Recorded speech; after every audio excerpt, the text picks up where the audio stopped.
Hello, my name is Andrew Hightower. I'll be talking about the Taylor versus Wake Forest University case on 5.3. Start out by talking about a little bit of what's involved in this case and give you a little facts about it.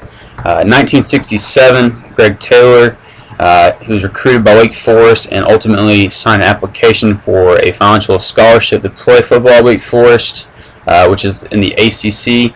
This application for a scholarship was a full 4-year scholarship where he was agreed to follow all rules involved through the NCAA, the ACC, and Wake Forest University institution alone. In this application as well, it stated that if he was hurt or injured of any type, the scholarship will still be there and honored regardless of being injured. The one stipulation that this whole case surrounds and that he agreed and signed on application, and the reason behind this whole entire case, was that the agreement of academic and athletic achievement would be in effect unless injured. Greg received a fall first semester. Going into the fall, he completed the first season in the fall of football, so that took away one season. He received the first fall semester GPA of 1.0, which at the university made him academically ineligible for the following semester, or the spring semester, where he needed a 1.35 GPA was needed to be eligible. So that put him ineligible for the spring season, anything that's related to it.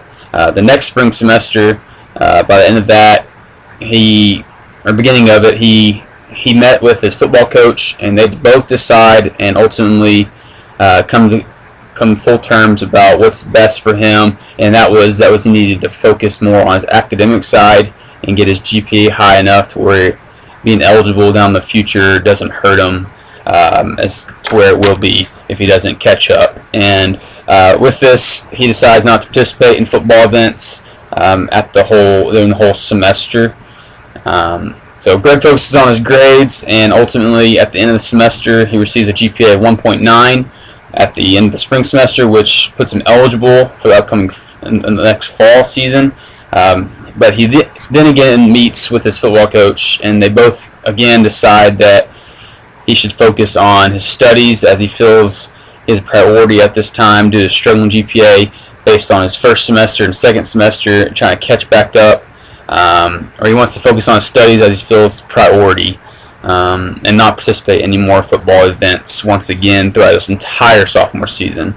So at the end of the sophomore season, his GPA is up to 2.4, which, remember, it was a rise up from a 1.0 after his first semester, so it's a big jump, which put him eligible.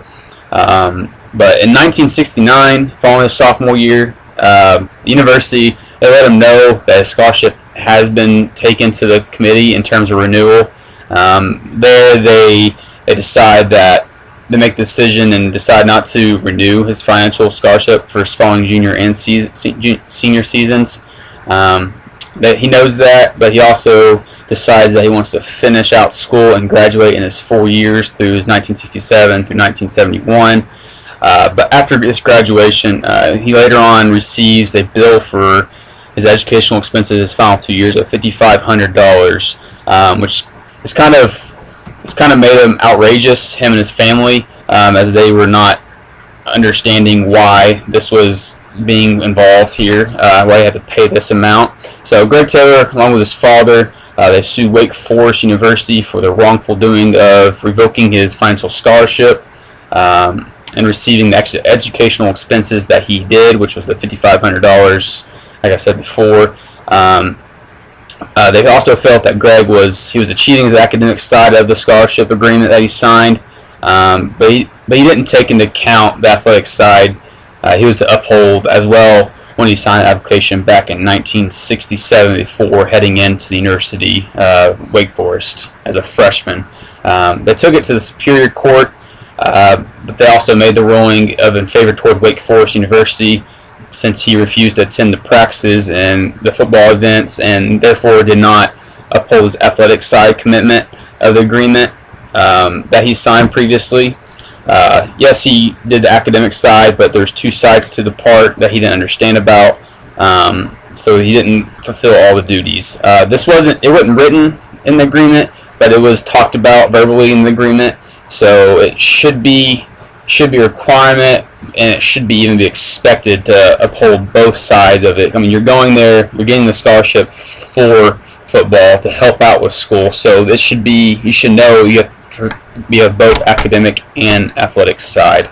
After this ruling that the Superior Court made, they took it to the Court of Appeals, where it stated that when an institution and an athlete are in scholarship agreement, the athlete has to maintain both sides, athletically and academically, in order to play the sport they are involved in.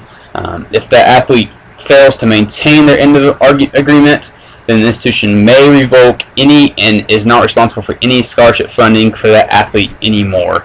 In 1969, Wake Forest, they added the requirement of both athletically and academically into their scholarship applications for the future athletes. They put this in there so the cases like this don't happen down the road.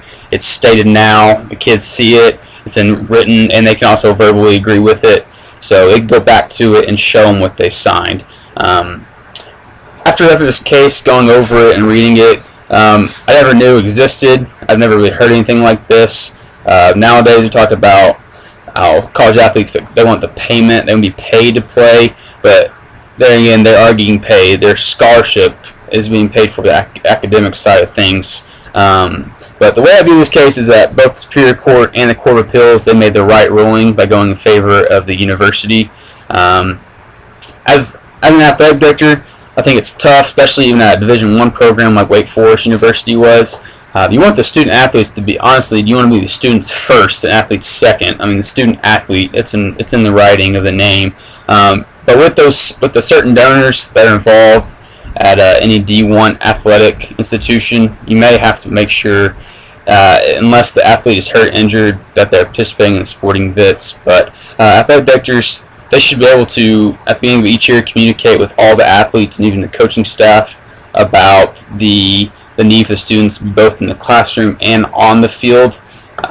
They should play a big role in understanding what their expectations of them are. So, thank you.